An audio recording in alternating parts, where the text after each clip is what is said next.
উনি আছেন পরিচালক, ওনার সাথে গিয়ে হয়তো আমার কিছু একটা বা এক রাত কাটাতে হবে। কিছু কিছু পরিচালক প্রযোজক তো আছেনই, এরকম অনেক মানে আশা ভরসা দিয়ে তারপরে আর তাকে দিয়ে কাজটা করানো হয় না। কিছু আছে এরকম, আবার কিছু আছে যে যদি বুঝে যে ওই মেয়েটার ভিতর বা নায়িকাটার ভিতর পোটেনশিয়ালটা আছে, ওকে দিয়ে আউটপুটটা আসবে, তখন গিয়ে একদম ডিরেক্ট অফারই করে যে তুমি এটা করো, আমি তোমাকে নায়িকা বানিয়ে দিচ্ছি। এখন কারো যদি ইচ্ছা থাকে যে আমি যে কোনো কিছুর বিনিময়েই হোক আমি নায়িকা হব, তাহলে তো সে করবেই।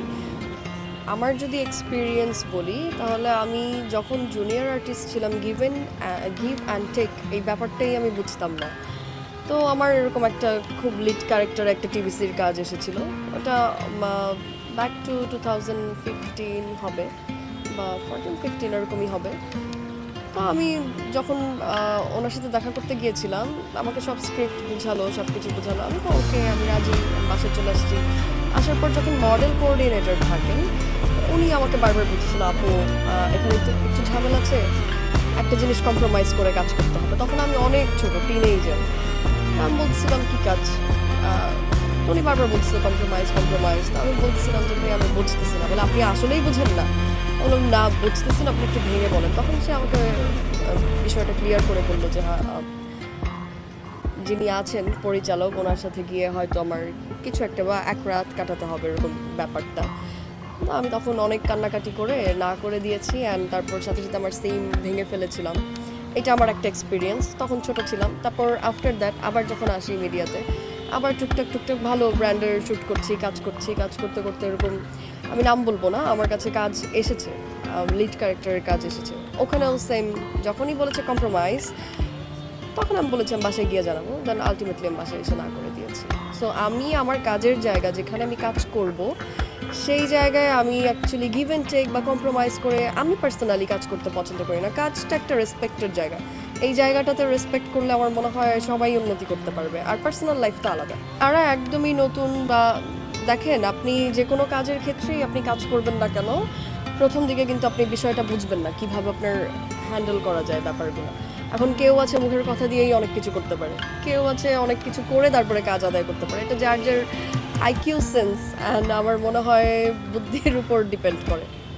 এখন ভালো লাগছে না, আমাকে যেন সবাই নিয়ে কাজ করতে পারে। সবসময় দেখা হলে তো সাধারণ মানুষ আর আর্টিস্ট বা স্টারদের মধ্যে আর কোনো ডিফারেন্স থাকে। চিন্তা করলাম যে একটু নিয়ে লাইফটাকে একটু গুছাই। হ্যাঁ, যেহেতু আমি এখনও স্টিল পড়াশোনা করছি অ্যান্ড আমি হচ্ছে কর্পোরেট অফিসে কাজ করি। হ্যাঁ, ব্র্যান্ডিং, মার্কেটিং, প্রমোশনাল, ওদের সাথে প্রায় আমি 2 ইয়ার্স হলো এই সেক্টরে, মানে মিডিয়ার পাশাপাশি আমি কর্পোরেট সেক্টরে কাজ করছি। সো আমার কর্পোরেট লেডিদের অ্যাকচুয়ালি হয়টা কি, একটু তো কিন্তু তারা কিন্তু গুছানো থাকে, লাইফটা একটু অন্যরকম, তাই না? অনেক ব্যস্ততার মধ্যে থাকতে হয়। যেমন আমি শুক্রবার ছাড়া টাইম পাই না। অ্যান্ড হচ্ছে মাঝখানে আমার একটু ওয়েট বেড়ে গিয়েছিল। স্টারদের জন্য ওয়েট বাড়া কমা এটা কিন্তু খুবই একটা ডিপ্রেশনের একটা বিষয় হয়ে দাঁড়ায়। সো আমার মনে হলো যে আমি একদম ফিট হয়ে ক্যামেরার সামনে দাঁড়াবো। এখনও বলতেছি না যে পুরোপুরি fit, but 50% fit, but 50% fit হয়ে দেন কাম ব্যাক করবো। বাট আমি শ্যুট করছি নিজের হচ্ছে গাওয়া গানে, যেহেতু আমি ছোটো থেকে গান গাই, ক্লাসিক্যাল সিঙ্গার ছিলাম ছোটো থেকে, রবীন্দ্রসঙ্গীত গাইতাম। এখন মৌলিক গানগুলো করছি, ধারাবাহিকভাবে রিলিজ দিচ্ছি, আমার ইউটিউব চ্যানেলে মানুষের জন্য কাজ করছি, সবার জন্যই। তো এখন আপাতত মডেলিং, গান আর হচ্ছে কর্পোরেট অফিসে কাজ নিয়ে আছি। বাট আমি হচ্ছে ডাবিং করছি, আমার হচ্ছে যে মুভিগুলো পেন্ডিংয়ে আছে। হ্যাঁ, আর অলরেডি 3টা মুভি সেন্সারে আছে, ইনশাল্লাহ এই বছরই রিলিজ হবে। অ্যান্ড দেশের মধ্যে একটা উত্তেজনা পরিস্থিতি ছিল, আমরা দেখতে পেরেছি একটা আমাদের মানে মর্মান্তিক কিছু বিষয় ঘটে গিয়েছে, অনেক মানুষ মারা গিয়েছে, হ্যাঁ, পুলিশ মারা গিয়েছে। সো সব মিলেই আমি একটু ইমোশনাল, তো সেই জায়গা থেকে একটু ডিপ্রেশনে ছিলাম, মানে সব মিলেই। সো এই জন্য একটু নিজেকে গুছিয়ে নিয়ে একটু আড়ালে আছি, শুধুমাত্র কাজ দিয়ে সামনে আসতে চাই। হ্যাঁ, পরিচালকরা চাচ্ছে আমার কিছু যৌথ প্রযোজনার কাজ করার কথা কলকাতায়। অ্যাকচুয়ালি আপনারা জানেন কলকাতার যে আর্টিস্টরা আছে তারা কিন্তু অনেক স্লিম।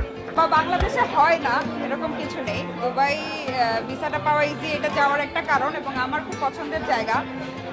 2 নাম্বার হচ্ছে অনেকেই আছে যে ট্রাভেল পছন্দ করে, তো আমি যেটা করি শুটিং করি, কাজ করি, যখন একটু বোর হয়ে যাই বা কিছুদিন ফ্রি থাকে চেষ্টা করি যে কোথাও থেকে একটু ঘুরে আসি, একটু ট্রাভেল করে আসি। এটাতে হয় কি আমার মাইন্ড রিফ্রেশ হয়। আমার মন মানসিকতা, আমি মোটিভেশন পাই সামনে কাজ করার জন্য। যেমন এইটা আমার থিঙ্কিং। এখন মানুষ বাজেভাবে এটাকে কেন প্রচার করে আমি আসলে জানি না, বিকজ আমার কাছে এটা মনে হয় না যে এমন কি যেটা বিদেশে করা যায় দেশে করা যায় না। আচ্ছা, আপনি বলছিলেন যে দুবাইয়ে সব কিছু পাওয়া যায়, আপনি দুবাইয়ের সবচেয়ে এক্সপেন্সিভ জিনিস কি কিনেছেন এবং কত টাকা দাম? দুবাই সবচেয়ে এক্সপেন্সিভ আমি পারফিউম কিনছিলাম, দাম বোধহয় 15 না 20,000 টাকা এরকম হবে। এর পারফিউম ছাড়া আমি দামি তেমন কিছু কিনি না। নতুন কাজে কবে দেখা যাবে? নতুন কাজে চলচ্চিত্রটা বলতে পারছি না, অনুদানের 2টা সিনেমা আমার কথা হচ্ছে, যদি সাইন করে আমি সবাইকে জানাবো। বাট নাটকে প্রতিনিয়তই দেখতে পারবেন, বিকজ কন্টিনিউয়াসলি কাজ করে যাচ্ছি, একটার পর একটা আসতে থাকবে, আশা করি দেখতে পারবেন। Thank you. নতুন অনেকগুলোর সাথে কথা বলা আছে, কয়েকটার সাথে সাইনিং করা আছে, হ্যাঁ। আর যেগুলো রিলিজের অপেক্ষা করছে, মানে যেগুলো হচ্ছে আপনার সেন্সার করা আছে সেগুলো তো রিলিজ হবে। অ্যান্ড বিগ বাজেটের কয়েকটা মুভির সাথে কথা চলছে ইনশাল্লাহ। কেন থাকবে না? সিনেমায় আসছি কেন? চলে যাওয়ার জন্য? জি জি, বুঝি নাই। যদি সব কিছু ঠিকঠাক থাকে ইনশাল্লাহ অবশ্যই, কেন না।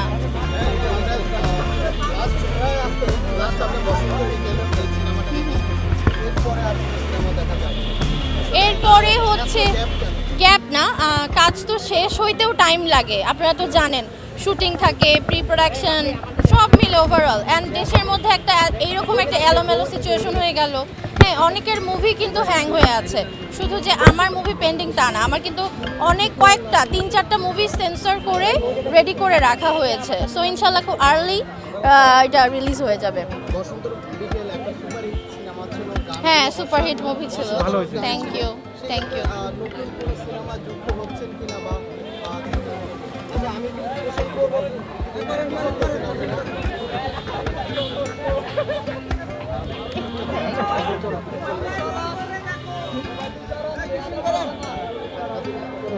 এটা সেটা এক্সপেন্সিভ গিফট না।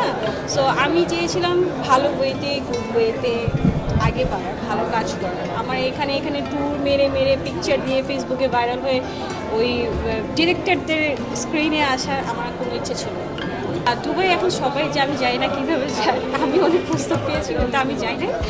আমার যেহেতু মানে হচ্ছে আমি কিন্তু আমার দাদার বাড়ি হচ্ছে ইন্ডিয়ান, হ্যাঁ। তো ইন্ডিয়াতে আমার বাবার সাথে অনেকবার ইন্ডিয়া যাওয়া হয়েছে, দিল্লি যাওয়া হয়েছে, বাট হচ্ছে দুবাই, থাইল্যান্ড বলেন আপনি, এইসব জায়গায় আমার কোনো সুগার ড্যাডির সাথে যাওয়া হয়নি এখন পর্যন্ত।